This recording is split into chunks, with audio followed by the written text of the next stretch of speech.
Okay. Okay. Okay. I thought you meant we were doing a 20-second countdown, and so I was counting. Oh, no. I was counting from like 17:10, and I was like, all right, well, 20 seconds is a long ass fucking time, but you know, this is their show. We'll do what they do. We're not Say doing my like one Final Mississippi. Fantasy 14. And I'm like, yo, I can't raid miss this countdown. fucking like 20-second countdown. So I'm just watching it, counting it down, like, all right, 10 seconds, and I hear everyone clap. I'm like, hold the fuck up. Closing this stupid ass site now. Dumbass time dot is. Time is Dumbass fate. time. Man. Oh, currency dot Time is world. fake. This hat. Hello and welcome to the YASEcast. We're coming back at you with episode number 38. I am Nick, aka Lamo, aka Nick. Really excited for today's show. With me today, I got Morgan. What's up? We have special guest Juliana, Hi. and we have special guest Idolism J. Special guest founding member of Team Yase. Listen, did you listen to our New Year's episode? I have not. I'm like So we did hellaciously behind. a 2021 bingo card, and one of the squares on the bingo card is we finally get Jay on the podcast. Yo. So We're just, people following along at home, you can finally scratch that one off. Jay is here. it's probably on your card right next to Biden gets impeached. Yes, probably right there. Oh, boy. Well, well, Morgan, what have you been doing this past week? Oh, wow. Oh, putting me right on the spot. Huh? Yeah, you walked Ah. into that one. I had a good answer for this one, and then it just like totally blanked on me. Let's see. What have I streamed lately? I started playing Valhalla finally, Ooh. which for like the third time, because I always start it and then I kind of fall off like an hour or two into it. Mm. It's one of those games that I think I really want for like I want a particular atmosphere, and increasingly as game time and stream time, the Venn diagram has just become a circle. It's really sometimes hard to find time for visual novels because you're kind of in the spot of like, how do I make this interesting to an audience and how do I Yeah. make this engaging? And I don't know, I was streaming it today and I think I actually hit a stride with it. It's got that like good chill atmosphere and like the humor is pretty good. It's I've been told Julie actually finished it and she told me it was pretty gay. So like that's actually why I'm revisiting it. I'm like, you're telling me there's some gay in this bartending? Yo, Hold I on, didn't hold get on, to the hold on. gay? Hold the Hold fuck on, up. hold on. You're telling me that girls kiss girls?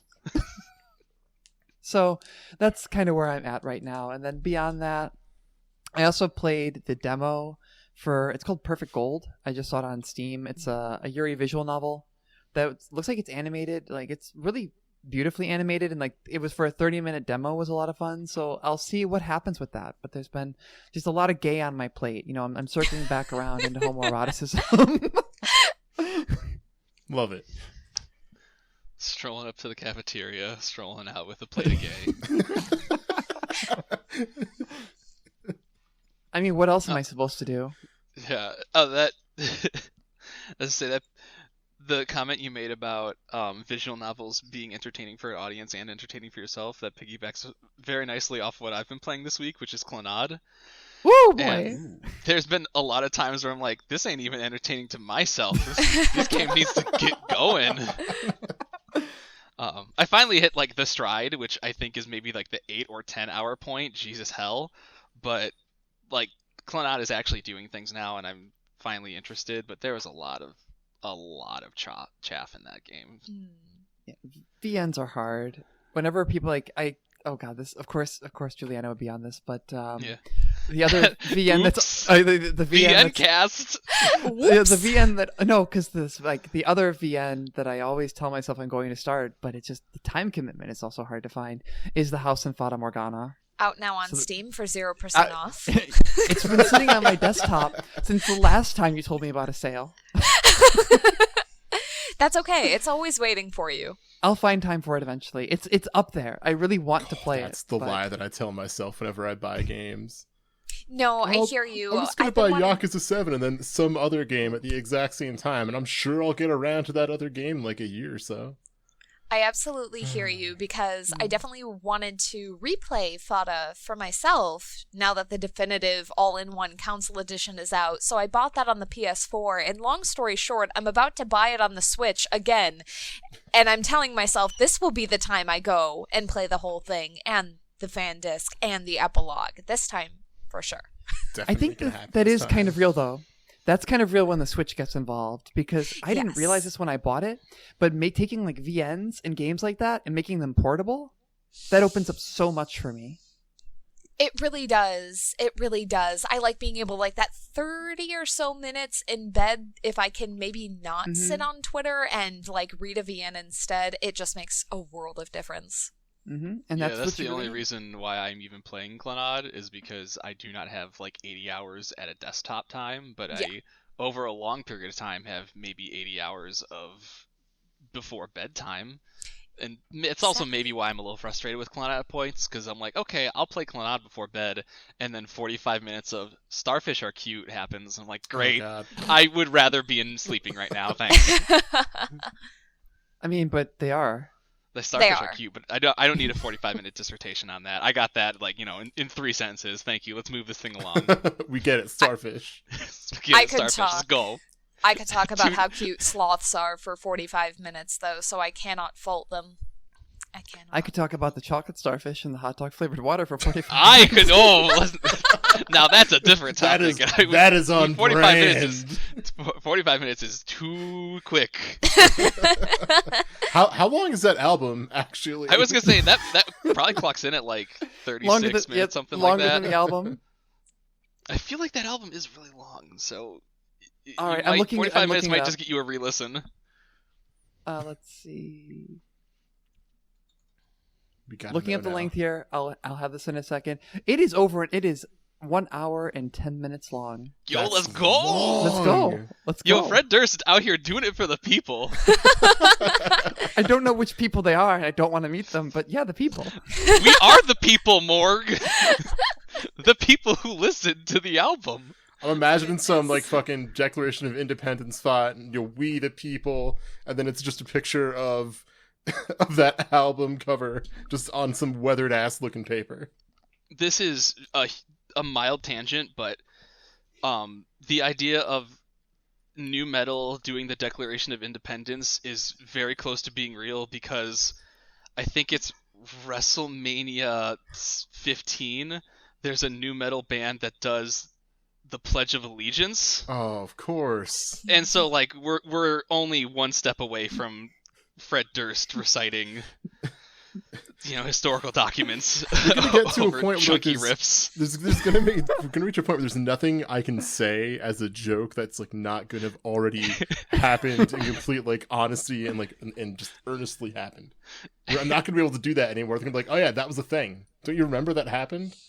And then I'll turn into sand or dust and just fade away. Anyway, Juliana, what have you been doing? Oh my Thank goodness. you. So while I don't have anything as exciting as a whole plate full of gay, I do have, this is kind of a good segue into the topic because it's idol adjacent. I've been playing a lot of D4DJ, which is like Diet Sound Voltex mobile game with cute DJ girls, but how about instead of just putting original songs into it, we add like the Mega Man theme and some NJPW intro themes and some Hololive and some songs from too much. Waka. Hold up. What's the name of this? Because I'm pulling stuff on my phone. It's called right now. Congratulations on D4DJ. naming something that every person in this call would Yeah. like to hear. Exactly. All of That's them. why I did it. But yeah, it's actually... I play a lot of tip-tap phone music games, but this has probably been one of the better ones I've played. Really? It's really endearing. It's got about 185 songs in it already, and it's only been out a few months, so there's not that fatigue of like, oh my gosh, I've been playing the same 20 songs for like this entire event, and I'm just sick of hearing them.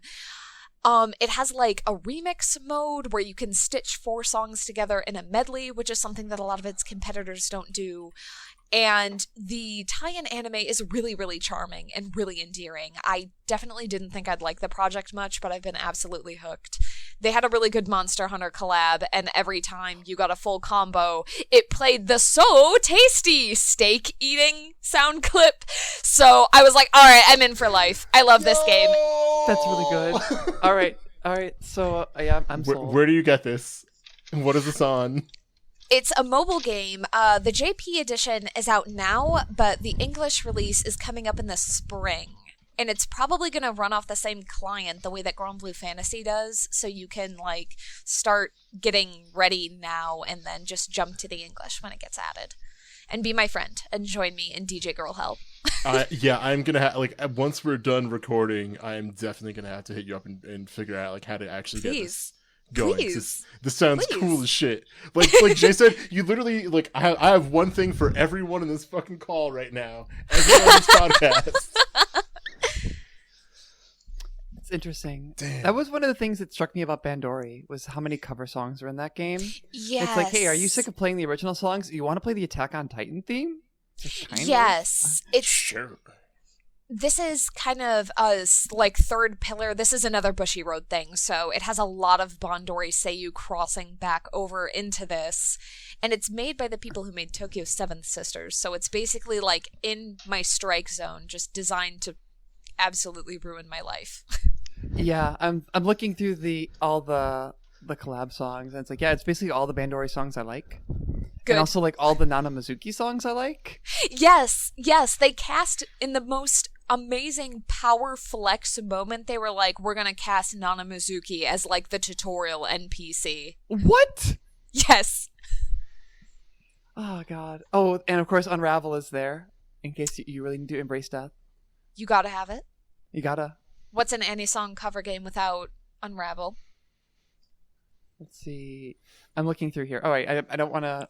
What are the Hololive covers then? So the Hololive cover, they're doing an event right now. It's a Shiny Smiley story, but they also just have a lot of just the songs, just the original ones. They have one of Pecora's originals. They have Suisei's first original. They have one of Aqua's. They have one of Fubuki's. They have Safe Fanfare because you gotta have it. So yeah, those are all just in there, like as themselves. You named all the things I don't know. The only song from Hololive I ever listened to is Ahoy. Oh, see, I'm really hoping it would be like perfect for the game. Lazy I want that targeting. one, and I want Blue Clapper in there, but hopefully next. Yeah. We shall see. We shall see. We shall see. I did see the anime project when I was looking. Like, I loaded up Verve for the first time in forever, It's too cute. and was like, "What's this thing?" It's too cute. It's honestly some of the best 3D CG animation I've seen this side of Land of the Lustrous. It has so much charm and so much character. I went in really expecting just to dislike it, but it was the highlight of like the past season for me. It was the most joy-filled 13 Fridays in a row of the last year for me. Absolutely wonderful.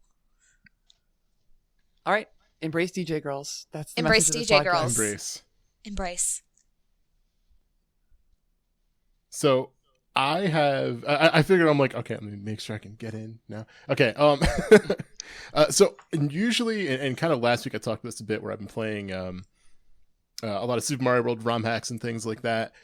This week I kind of kept with that theme, still playing Mario stuff, but I kind of dove headfirst into the re-release of Super Mario 3D World along with Bowser's Fury. I think that came out Friday. Yeah, That sounds about right. Yeah. But I dove like head into that.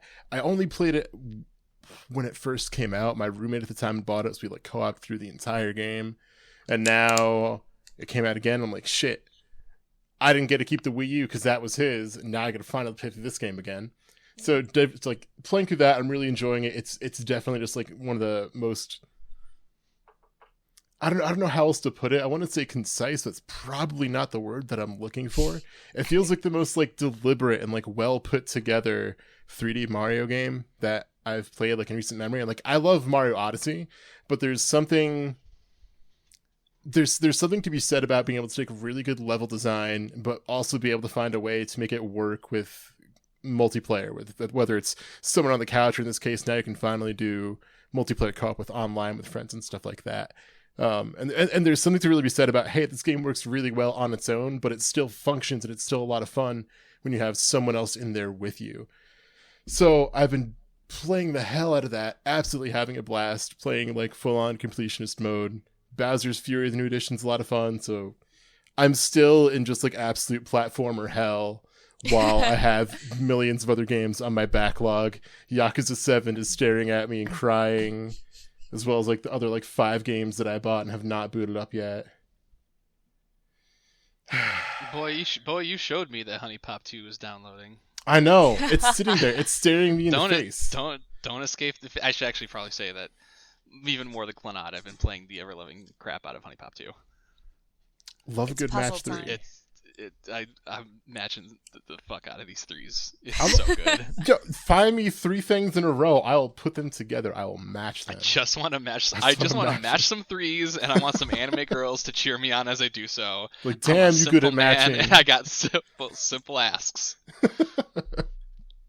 Yeah, that, Yakuza 7, and then Ace Combat 7 are all staring me in the face, being like, hey, when are you going to play this? And I'm like, I gotta go. Bye. But yeah, I don't know. That aside, it's colder than shit here. That's kind of what I've been playing Stay Warm if you can, while temperatures go into like the -10s and -20s. Ooh, the mood. Yeah, it fucking sucks. Thankfully, we didn't lose power, so like really, all in all, not too bad, but still annoying. Not gonna say it isn't. But yeah, that's all that's been going on with me. Not a whole hell of a lot. Big sigh. Anyway, so I'm actually super excited to get into our topic tonight. This is something that, I mean, and you'll probably, if you're not sure already, I see Morgan has turned her lights on. We're here today to talk about idols.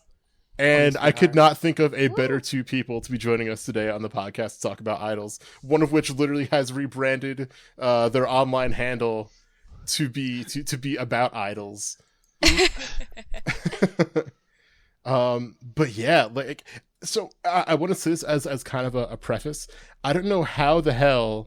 So I have very little to like pretty much no experience with idols or idol culture. The majority of it is I heard Snow Halation and I was like, damn, this is a fucking jam. This slaps. That's like the most experience I've had prior to that, which is kind of crazy because the same roommate who I played through Mario 3D World with was huge into idols, and I just never sat down and watched an episode of anything. Or so I don't know how this has kind of dodged me. But I'm starting to get into some things now. I'm listening to more of the music, and I'm starting to watch some of the anime. So I kind of wanted to put together, for people who are maybe somehow like me in that they don't know a lot about idols, but are kind of seeing it and kind of getting interested, in intro to idols episode. So here we are. You want an idol onboarding episode. You want brainworm onboarding. That's what you want. I play Leo. I've been doing brainworm onboarding for the past 5 years, Morgan. And your character looks to be like allowing you to continue that trend in Strive, so hell yeah, it does. Hands up for brainworms. Took an iron to my brain, smoothed all those wrinkles out. The worms can stay. They weren't bothering anybody.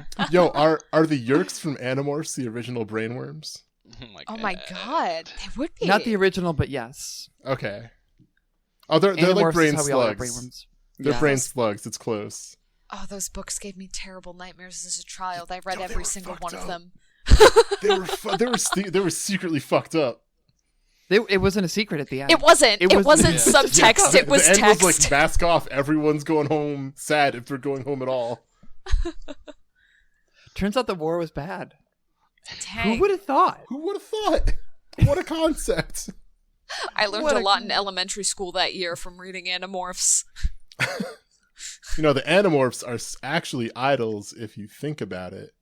Okay, no, we're not going down that road. No, we're going to end up at that road point. We're going to talk about anti-idols eventually.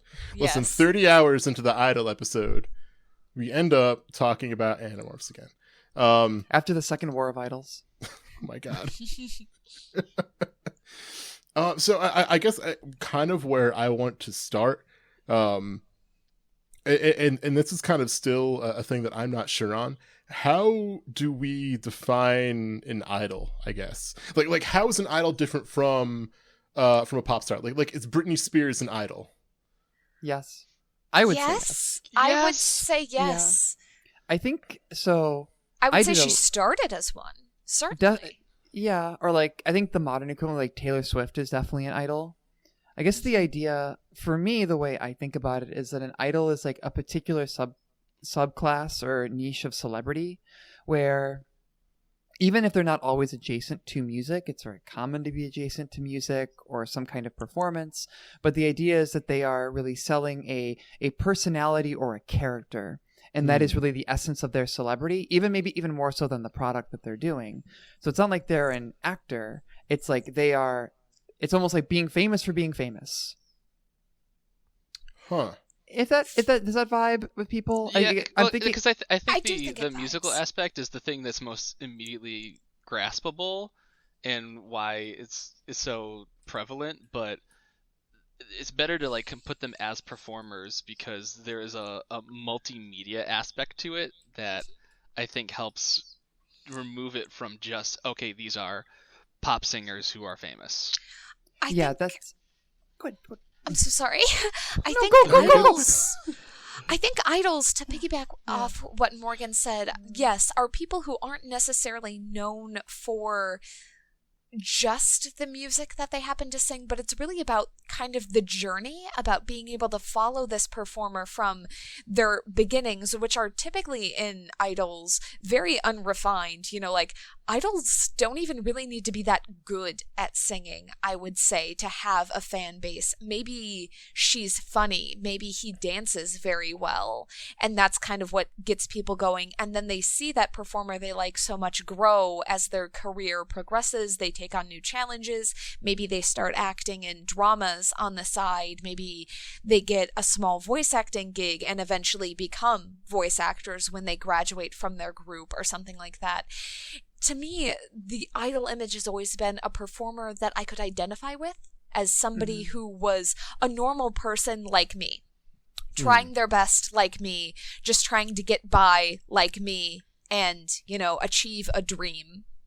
Not necessarily to be the best singer, the best dancer, the best musician, the best lyricist, but somebody just pursuing something they love that would inspire me in turn to pursue what it is I love.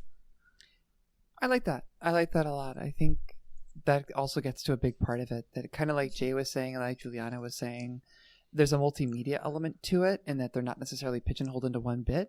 And what really connects all of it is following this journey. It's sort of developing this parasocial relationship with this person that you can identify with, and then seeing like, oh, maybe they're actually not that great of a singer, but they really want to sing. And so you follow them and you get invested in this and their career, and you follow their social media, you buy their branding, eventually you own their officially licensed whiskey stones and their officially licensed whiskey. And, it just goes in very interesting directions. Absolutely. I would Yeah, agree and with all I that. think the identity part is a big part of it, because when Juliana said that, I have a link up here just so I had the age correct. We maybe talk about this later, but I know the exact moment where idols went from like cool thing to really cool thing to I want to be this. And for me, that was when I watched Side M and I saw Teru.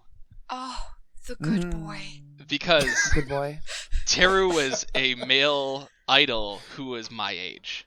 Ah. And he's 28, so like this isn't like teenager journey. This is the journey of what is a person who's soon going to be exiting their 20s and doesn't really know what they're doing for a job, going to be an idol. I'm like, cool. You know what? I identify that as that. Like, a lot of idol stuff I consumed previously was very much young, female, bright, cheery, high school centered content, and then here comes Teru. He's like, hi, I'm a lawyer, I'm 28, I'm a dude, I want to be the best idol. I'm like, cool, me too, man. Me too. I got drunk in a bar and signed an entertainment contract. Let's aim When for that the scene top, ended, baby. I was like, God, I wish that was me. Please, someone have an entertainment contract for me at the end of one of my benders instead of just a bar tab. You have to pass the bar. then you have to write the contract while you're drunk and then sign it. This too is passing the bar, the physical bar that you are in. This is the real goal. It's funny for me, and again, the identity part. A big thing for me. I think I've talked about Love Live on this podcast, but like another piece that where I had the similar feeling was Kaede in the Idolmaster Cinderella Girls, where I was just like, also a good girl, but the same vibe, because a lot of the original run of the Idolmaster, and especially Love Live, and a lot of this media, I mean, even both in 2D and 2.5D and actual real life people, tends to be disproportionately girls in their late teens to early 20s. And then once Cinderella Girls dropped, it's like suddenly you had women in their mid to late 20s. I mean, there's a couple like kind of in the same dynamic as Side M, where it's like a lot overarching thing there is sort of, hey, here's a bunch of dudes that are like in their 30s. Even like one of the groups is like in their mid 30s, like some of them are pushing 40, and they're like, yo, we want to be idols and teach kids math. Yo, the best group. We have no choice but to stand SEM. Yeah, say it's SEM. Study equals magic. It do equal magic. Damn. Cinderella Girls also has a couple of the older women in the cast have in their backstories that it's implied that they failed to become idols when they were younger, and this is kind of their second chance at it, which takes away that idea of idols with an expiration date. It's okay to try again when you're in your late 20s or early 30s. It's all right. We'll make it happen this time. It's okay to fail. We'll do it again. And I like that a lot. I love it a lot. That. Oh yeah, my a lot of them, God. particularly on the older ones. Oh God, I'm blanking on her name, but I know she's also 28 because she showed up in a comic with Taru once where they were all stressing about their ages. But or they had previous careers. Like she was, crap, I'm blanking on her name. But she was like a weather girl, like a weather caster, and then ends up getting scouted and being like, no, I want to like pivot careers and do this, and becomes an idol. So yeah, idols are good actually. Idols are great, actually. Idols are good, yeah. And like that it's funny because, excuse me, this kind of answers the next question I was kind of go for, which is what's the appeal you see in idols, but in a lot of cases it seems to really be one, that kind of relatability, but two, that it really isn't just about what the singing or the dancing is, and I guess to an extent, like I've seen a little bit of that. Like I'm 2 episodes deep into the first season of Idolmaster.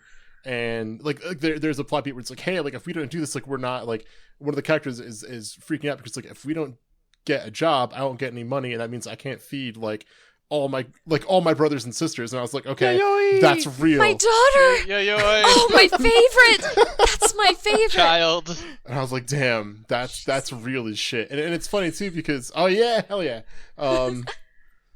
Juliana had the plush, the character I was just talking about. She's behind me. Yes. But it's definitely that little bit of kind of relatability, and seeing that there's more of that, and specifically about how, yes, there are idols that are much older, and especially I think you said it was Cinderella Girls, that there's a lot of characters who it's like, hey, you know what, maybe they tried to be idols before and things didn't work out, but they're back at it again and they're trying. And I definitely see there's definitely something that's immediately identifiable as, hey, these are really endearing character traits. Because, like you said, these aren't people who are, they maybe aren't the best, or maybe even aren't trying to be the best, but they're out here doing something that they love and that they're trying to achieve a goal of theirs. And I think that's a universal kind of... You always want to see someone who's working really hard to achieve their goals. You want to see them succeed. Like that's just like a natural human emotion. Like you want to see people doing what they want and doing what they love. Which becomes a big part of the culture where you see people like, I'm here to support them. I'm here to cheer for them, because you get invested in that journey. And I found the person I was talking about before. It's Mizuki Kawashima in Cinderella Girls. Yeah. I also think that idol music is just like genetically engineered to be the most uplifting stuff you can hear half the time. Like, I don't care how many songs I hear, like, look ahead and look to the sky and attain my dreams. Every time it hits so hard, and I'm like, yeah, I will keep moving forward. I will keep smiling. I will. It hits the part of the lizard brain that makes you feel good. It does. It does. Yeah. And kind of listen to hella idol music on repeat when working on Michigan Masters late into the hours of the night. Living the dream right there. is idol music good workout music? It's Yes. Is incredible. that, Yes. yeah, Yes. okay. Oh. That seems like it would be Done it. Yeah. Yeah, absolutely. Okay. Putting up big PRs. I've crushed some deadlift PRs to Snow Yeah. Halation. Let me tell you, when the UO light moment on Snow Halation comes up and you're going for the 1 rep max deadlift, you're just like Nazi. That needs to be the episode title. I've crushed some PRs while listening to Snow Halation. Yeah. It's great though, because Snow Halation has come back into my life because two other idols that I pay attention to in the VTuber space covered it, and that dropped on Christmas. So yeah, it's been seeing that like you got into Snow Halation the day that dropped in Discord, and I was just like, yo, let me push this to you. Let me show you. Let me show you a just different how brand deep of brainworms. this rabbit hole goes. Yeah. Yeah. So I kind of want to piggyback off that, just how like uplifting a lot of the music is, and talking about how that gets like magnified when I look at like concert footage, like live concert footage. And yeah, turn that light back on, bring that light back into frame, Morgan, because that's where I'm going with this shit. It's Listeners, everyone. I've got like, my King Blades out, like- and I am now setting them to the ice blue and purple for Nosami and Ellie, because those are also my brainworms. Oh, good. But yeah, it's those lights. It's you see everyone like it's in a completely packed like Tokyo Dome packed. Like I don't think I've ever seen like anywhere quite as full as seeing footage of like idol concerts. But everyone has these lights, and here's something that I didn't quite know until like I had to do a little bit of digging. I went deep down the Snow Halation lore. Everything's coordinated among fans as far as, hey, here's what colors we're going to do. Here's, for every song. And then when we get to this part in the song, okay, we're changing to this color. Like it gets so, I don't want to say complicated, but like complex in stuff like that. So what are those lights, first of all? Well, they're pen lights. I think the iconic brand is King Blades. They're pretty cool, and that you can actually, is like you were speaking about how things get coordinated. The King Blades that I have actually can be programmed using hex codes.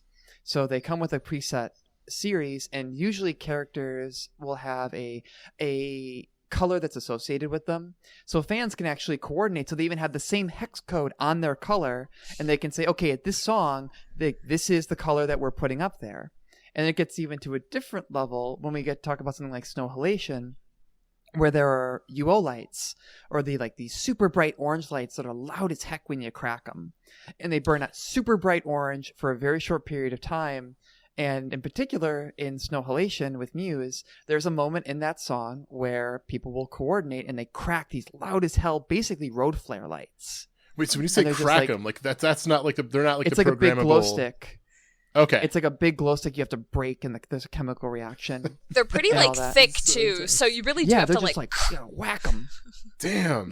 You gotta whack them. And you've seen the footage. If you look at any of, especially like the last live, it looks like they turned the house lights up at that point with so many people cracking them. That's so fucking sick. It is fucking sick. It's so sick. Did you happen to read by any chance about the AX Rainbow? I feel like if we're talking about Love Live glow sticks, we have to talk about the Anime No. Expo Rainbow. Tell me the story. So when so into it. second Love Live idol group Aquars came to America for their first big full concert at Anime Expo a few years back, fans already knew, like, okay, so when Happy Party Train plays, we'll do the green lights for the railroad, and we turn our lights this way for this person's solo in this song, but we want to do something special for all the girls coming halfway across the world to perform for us. So there's a rainbow motif in Love Live Sunshine at a certain point. So somebody got the idea, I don't know where it started, that at a certain point of a certain song, they would coordinate it so everybody in certain parts of the stands would light a different color, and if enough people did it, it would make a rainbow.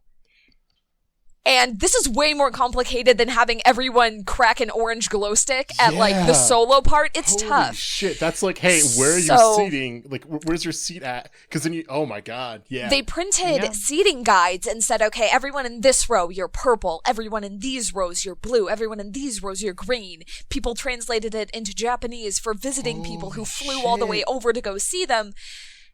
And by God, they pulled it off. They did it. By God, they did it. They did it. And the girls are crying. The audience is crying. Me at home, I'm crying when I see my friend go, the rainbow! I'm crying, and I'm not even there. And it's definitely... I looked it up. It's definitely become something of an expression of thanks from the fans back to the performers that they care about so much. And it's really inspiring. I love stuff like this so much. So much. This is why I'm here. This is why I am a fan. Wow. Yeah, this is insane. There's a whole like big Twitter campaign for it. I'm seeing they made an instructional video. Yes. Oh my god. There is production value just in trying to pull this off. Oh my god. And it's for love. It's for people that get invested in these stories, and this is a way of showing support. And I think the thing I like about it is it's not really a gatekeepy thing. It's very common for fans to make handmade call books that kind of say, hey, here's where you yell this back out during this song if you're new here and this is your first concert. So there's definitely a spirit of camaraderie.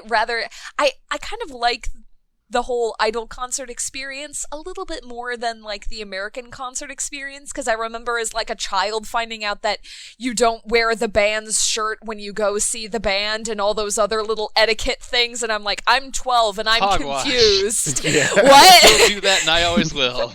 Listen, I just bought this shirt. Where the hell am I supposed to put it? I'm gonna wear it. Right. But then you go to the Idol concert and it's like, yes, I would like one of the jackets with my favorite character's face on it, please, to wear as I scream and cry. That's exactly what I want. My first, like, live experience was, the now sadly defunct group, Wake Up Girls, came to Anime Central for a brief mini concert. Oh, I went to that. You went to that? I was there. Oh my gosh, I was there. I was there. I was there. The you lore. were both there. We were both there. So you remember there were like guys handing out like glow sticks to people who didn't have them before the concert and stuff. Man. Like here. So there's definitely a sense of like, oh, welcome. Like, please enjoy these performers that I like so much. I hope you like them too. That's just very comfy. And now I'm in that role. I'm the one sitting here explaining the lore to you and seeing your eyes light up like mine did when people explained it to me. At that concert, a friend of mine took the glow stick and immediately broke it. Oh! Like, they didn't know. So we were sitting there, and like, eventually they realized that this was for a specific thing. And they're just like, I feel like such an asshole. Oh my god. It was just glowing the entire time before it started. I can't imagine. Oh no. And everyone knows. You can't hide it. Exactly. It was dark. Stuff it in your shirt and just pretend you're glowing. Oh my gosh. I'm so deep about that life. So, okay, real quick, going back to the rainbow thing at Anime Expo, not only is there a video, but they have like 3D models that they made to show like each section at a time for like, hey, here's, and then it's like when this line happens, like that's when this row does it, and then it's insane. Like, and I'm not saying that disparagingly. I mean, like, the level of dedication is so fucking sick. I'm so glad that we've gotten out of, like, 10 years ago, the internet was a place where it was very much like people who, if you really cared about something and if you're really like passionate about something, you'd probably get made fun of. I'm glad that shit is in the past. Now it's like, yo, you get really into something, caring and liking shit is fucking rad. Hell yeah. It is so fucking rad. It's fucking cool to like shit. It's You better great. pop off about people liking things.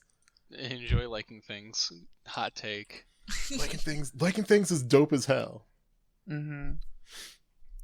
All right, so Nick, you're kind of steering the ship here. What else are there like burning questions you've got or things you want to talk about? As the outsider to the idol world. Yeah, as the might as outsider, well- I feel like that's kind of a fun direction for this episode. Is like you being like, tell me about this thing I'm curious about. And I feel like we've been kind of doing that. So, and this is something we really talked about before even having this episode. I'd say probably what even led to us really kind of talking about doing this episode in the first place. But a lot of it was, where do I start? What's a good place if I'm interested in this kind of thing, or if I even just want to give it a shot and kind of see what the genre is about. It was, where do I start? What are the things that I should watch? Maybe some of the things I should listen to. And so I guess that's as good a place as any, or as good a question as any, I suppose. I think it's just the stuff that makes you feel good. Like if you like Snow Halation, go listen to Snow Halation, and maybe spin off from there. See if there's more stuff that you like, because a lot of it is just, do you vibe with it? And if you vibe with it, you're gonna want to stick it out, and you're gonna want to explore more about it. And if you just like one song, cool. Like that thing. It's cool to like things. Yeah, I think there's a bit of a take whatever you want out of it experience with idols, because I am, despite the branding change, like I actually don't engage that much with it because there's only so much I know I have the time to engage with. Like, I watch some of the anime, I listen to a lot of music, I don't play any of the games. But I don't have the capacity to be playing those games. Honestly, I don't have the capacity to be watching most of the anime, but there's enough of what I've experienced to know that I want to be in for the ride wherever that ride allows me to go. So you can kind of take what you can out of it, because Jub and Morgan, they're having the stories about going to the concerts. I've never been able to follow that part of it, but I also kind of don't need to. I can take out of it what I want to, which is, I love the music. I love I don't want to use the term aesthetic, but the general sense of direction the idol idea goes in, and I love the music, and that's more than enough. I would also say, all you really need to do is find a particular group that interests you, whether it's, if it's a 3D idol group, if someone's like, oh, listen to this song by my favorite underground, less popular idol group, I really like them, and you're like, oh, this is cool, then you can explore that discography. If you see a character design from a 2.5D anime idol project that you really like, and you're like, oh, this is such a good look, this character looks so interesting, then I think listening to their solos or group songs is a perfect starting point. I feel like I want to make a master list of what idol songs have it. Snow Halation is a good idol song. There's just there's something there. Ready, the Idolmaster Season 1 opening. It's got it. Seventh Haven from Tokyo Seven Sisters. Oh, it's got it with both hands. That's a good song. So, I feel like if you ask anybody, what's the idol song to you, you'll get a million different answers, and any of them are equally good starting points. Just throwing out there that my answer is definitely Reason. I was gonna say Reason also definitely has it. The side M opening. Reason is 100% that song for me. It is that bitch. Dear listeners, let it be known that Jay and I may have gotten together and been off the goop trying to explain the appeal of Reason to my girlfriend at one point. Oh, it's so good. It was really good. It just was really good because they're old and they want to reinvent themselves, and I'm old and I want to. It was somewhere around the time where Morgan and I said the phrase "and we're old" is when the tears really started flowing. I'm not gonna lie. When y'all were talking about hey, there's 28, there's 28-year-old idol, and they're starting to feel the pressure of being 30. I was like, oh, don't cry. Don't start tearing up in the middle of a podcast. You should watch Side M. Yeah, it kind of goes back to something you said, Nick, about how your roommate was watching either Idolmaster or Love Live or something, and you kind of never clued in on it.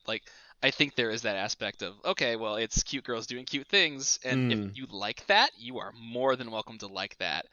But there is way more than it just being cute girls doing cute things. It could be older dudes doing cute things too, and who's not down for that? My hot take is I actually think that of the Idolmaster animes, Sidem is my favorite. Oh yeah. Sidem really needed a second core. I don't know what Namco was thinking with that. It's just Miss Andre being real. They're holding down the boys. Unfair. Holding out the boys. Unfair. Let my boys be free. Renew those boys. Let Saki have an episode. He just showed up in like the background of one episode. I was bummed. Let the femboy speak. Let Saki. Saki. I miss my Bancho boys, my Bancho boy duet. I want them to go and punch and sing and punch. One of them has a little cat friend. It's true. How could you not love? Oh, they're just Kuwabara, and I'm here for it. Yes, actually, yes. They are actually. That's how I'm going to sell people on Shinsekai Gon. It's just Kuwabara, but he dances. I'm just going to throw out there that Dabaru, the fucking pose they do for their name, I'm like, that's the coolest goddamn thing ever. You're going to have to link this to me now, because I am incredibly curious. Wow, I feel like the Sidem agenda. A Sidem agenda. I feel like kind of following. So there was actually one specific idol that I really wanted to bring up this episode, and I feel like this is as good a segue as we're going to get into it. I want to bring up Maki Ito. Oh, anti-idols. Yo, here we go. Yo, let's go. So, this is Jay's bullshit. This is like collectively everyone's bullshit. It really seems like it's again just like this crossover where I'm very into how things are going. So and Jay, please correct me where I inevitably get the details of the story wrong. But Maki Ito was an idol who it seems like she maybe did not make it as an idol and things went very tough. And then she went into professional wrestling. And she's still, and now that's part of her persona, is that she is an idol, that she's also like anti-idol also, but she dresses in like these elaborate like costumes when she's doing wrestling. And she's also just absolutely funny as shit. So Maki Ito is probably really important for this episode because it touches on a number of things, both good and bad about idols. And I don't know all about Maki Ito. I don't follow Joshi wrestling all that much, but I know of her. So there could be more corrections based on even what I'm saying. But Maki Ito was originally an idol, and if I remember the story correctly, like she was kind of deemed ugly for her agency and borrowed money for plastic surgery and like still got fired. And that kind of speaks to like IRL idols. There's a lot of like not good business practice stuff that goes on over there, and that kind of feeds into a bit of Maki's wrestling gimmick, because instead of having, as we mentioned, like there is that controlled persona that you identify with, and there's Morgan brought up the word parasocial relationship. Well, over time you're gonna notice that like you want that manufactured parasocial relationship. Like that's what the business aspect is. People want you, the business heads are going to want that connection because that's what drives the business. And so like control, it becomes tighter and tighter. And so for Maki, when she became a pro wrestler, somewhere along the lines, like her gimmick kind of became, I learn swear words and I just say them on Twitter because no one's controlling my image anymore. So she's a very well-known wrestler right now, and in Japan, the people who follow Joshi wrestling, which is the female wrestling in Japan, but AEW, which is one of the hot rising wrestling promotions here in America, they have a women's tournament going on right now, and half the bracket is the United States women and half the bracket is Japanese Joshi wrestlers, and Maki's in that bracket. And so when they were announcing everyone who's in that bracket, it was a lot of like new faces for American wrestling fans. And Maki got out ahead of everyone because there was like Japanese wrestlers who were like, "Hi, I'm so-and-so," and kind of like, "This is my gimmick. I can't wait to wrestle. I hope you are entertained." And Maki posts a picture of her being announced and just goes, "Hello, motherfuckers." How could you not love her? How could you not fall in love? Instantly you fall in love with her. She she still retains like a bit of what she liked about being an idol. Like her entrance is her singing and dancing. Like those are things that are still like important to her, and thankfully things you can still do as a wrestler, because if we skip ahead to the end of the episode, wrestling is just idols. Yeah. Also, if we skip ahead to the... Are you gonna say skip ahead to the part where you say VTubers are also idols? Fuck you! That's a given. I feel like VTubers that was too obvious a thing to say. God damn it! Got that one read Holy completely shit. on. But in Wrestlers are seriousness, just idols.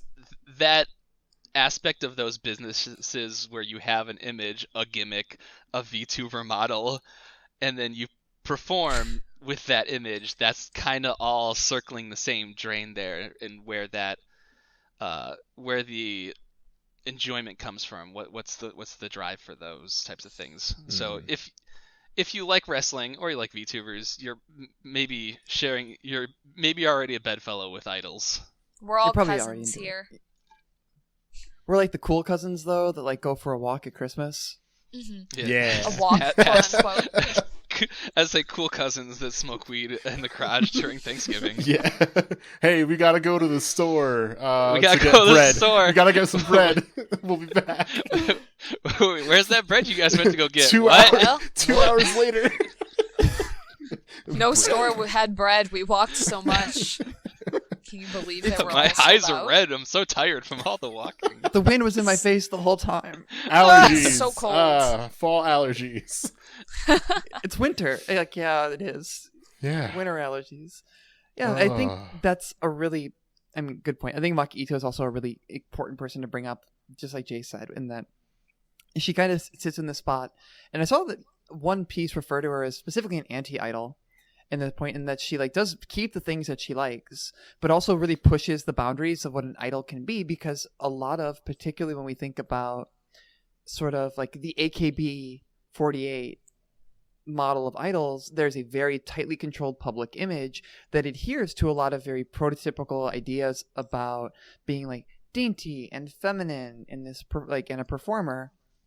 And then increasingly, I think what we're seeing is sort of a transition to anti-idols who keep elements of it, but then also really push the boundaries of what would be like wildly unacceptable behavior in like an AKB or like professional idol situation, but still are able to be productive and be successful and connect with fans because they just have that X factor, that personality to them.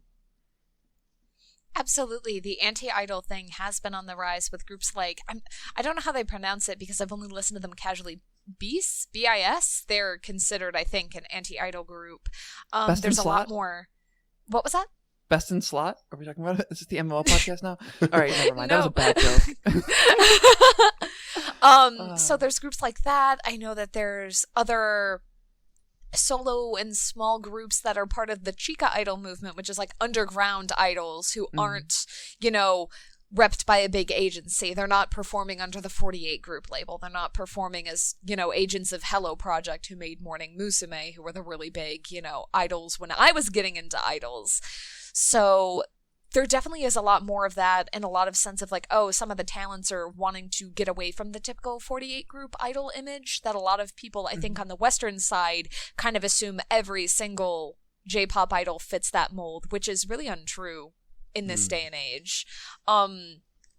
I also, one group that I wish I had more time to devote to is Maison Book Girl, who have these really avant-garde performances at their lives that are really based more around like atmosphere and aesthetic and not just music and lyrics. They're very, very cool if you wanted to look them up. So there's definitely a lot out there seeking to push what the idol label really means to them. So I think that's definitely a good thing to bring up in the bigger picture.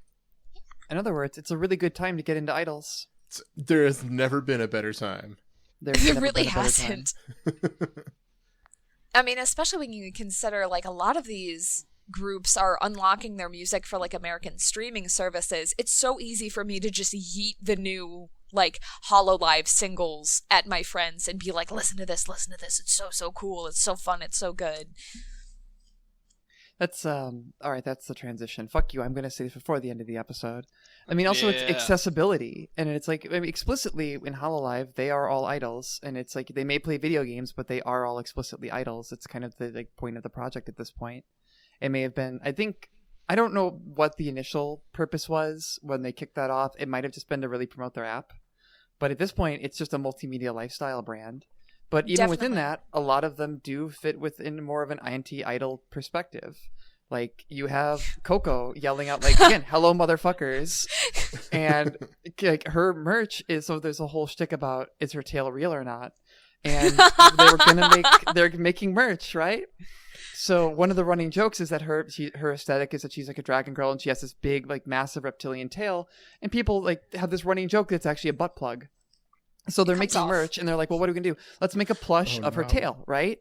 Except they get the prototype back, and it has a rubber tip. It's an actual functional sex toy. This Which is not means- faked.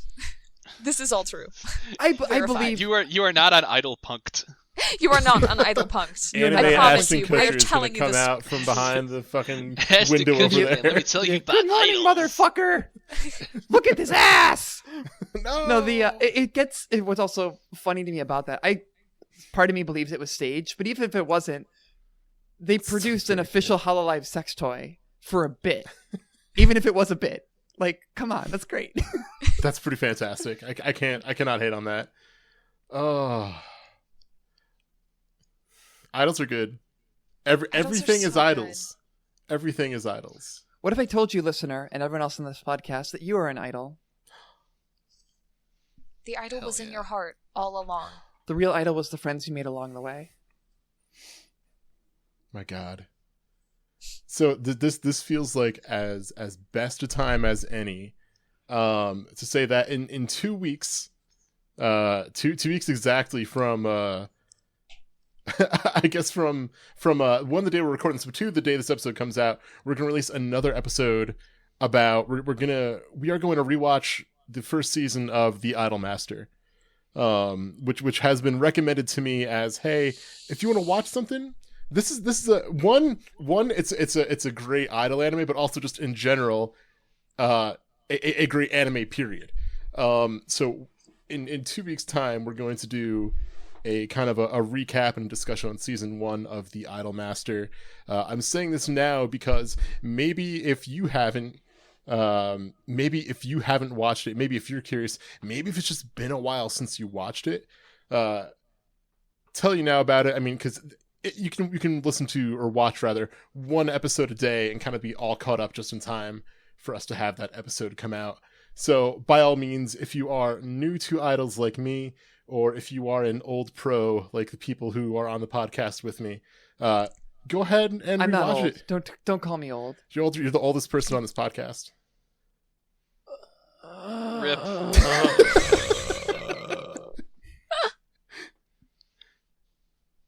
You ever just feel yourself crumble to dust in real time? This is what happens for like 20 episodes ago when you were like, oh, you're so young, Lamo. Are you telling me that I made my own bed and you're gonna make me lay in it? Pretty much.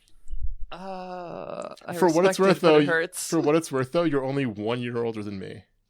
Yeah. So You really, I'm out-age, right there. you with out-age us by 1 year, because it's the same for me. Tell me how the future goes, Morgan.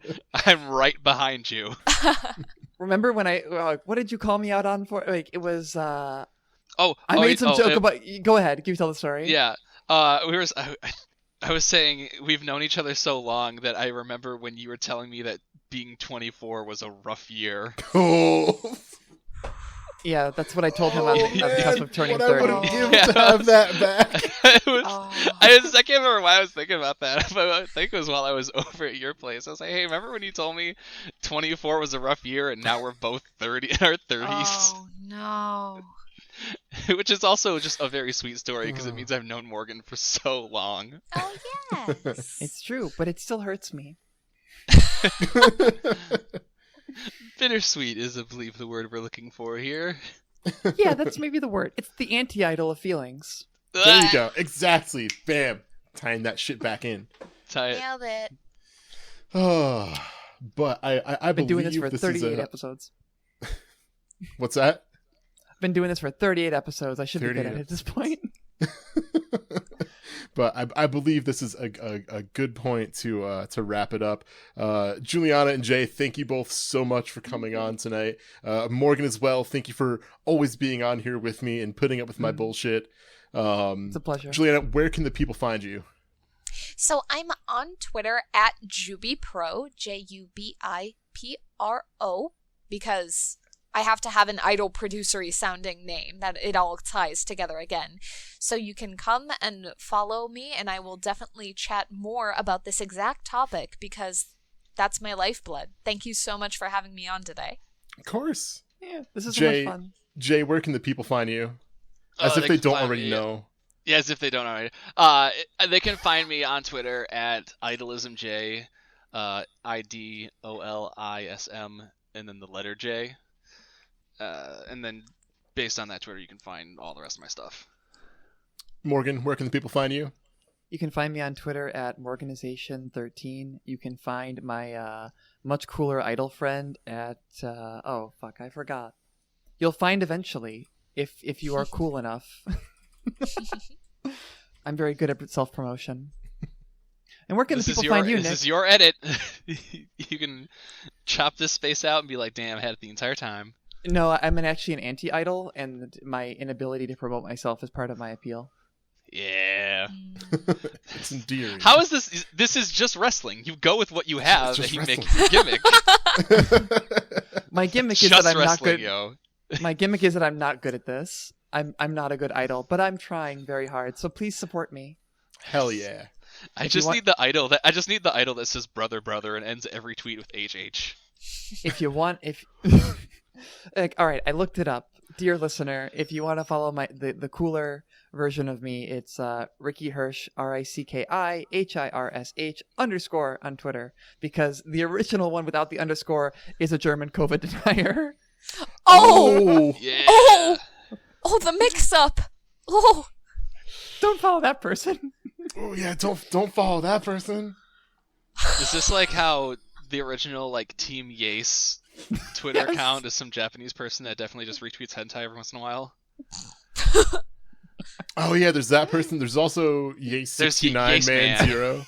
Who that guy actually kind of rules. They play a bunch of gacha, but they seem all right. I actually follow them, and like every once in a while it'll be like I'm just waking up at 6:30 in the morning and get like a string of like Yase Man tweets. I'm like, all right, let's translate this shit. Let's see what Yase Man's up to, and it's usually like I got some good rolls today, or it's like this ramen was really good, and I'm like, hell yeah, you're living your best life out there. You can find me on the Bird Hell site at lamo_SD. And you can also don't forget to follow our Twitch too. I can't remember the exact URL for it, so just go to yase.world. You can find all the shit there. Just do that. It's the easy way to do it. Just do that. It's so easy. So Yase.world. Buy a shirt while you're unlike there. Rob Van Dam's esports team, we have a working website. It kills me. He announced that shit with his whole chest, and then it's like you go there and it's like almost having one of those like fucking like oh don't worry, like they have like the road construction thing. It's like we're just excuse our dust while we get our website together. It's like Robert Van Dam. Robert Van Dam. Please. Too high to finish the website. He went out for a walk with his cousins before he finished the website.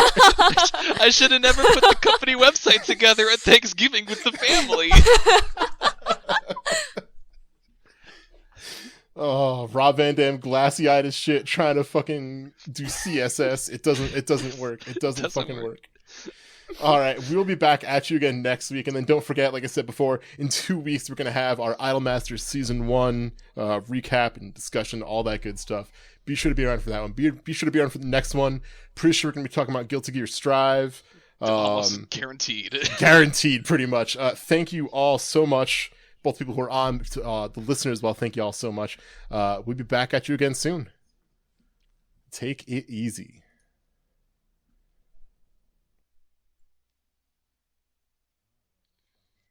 All right.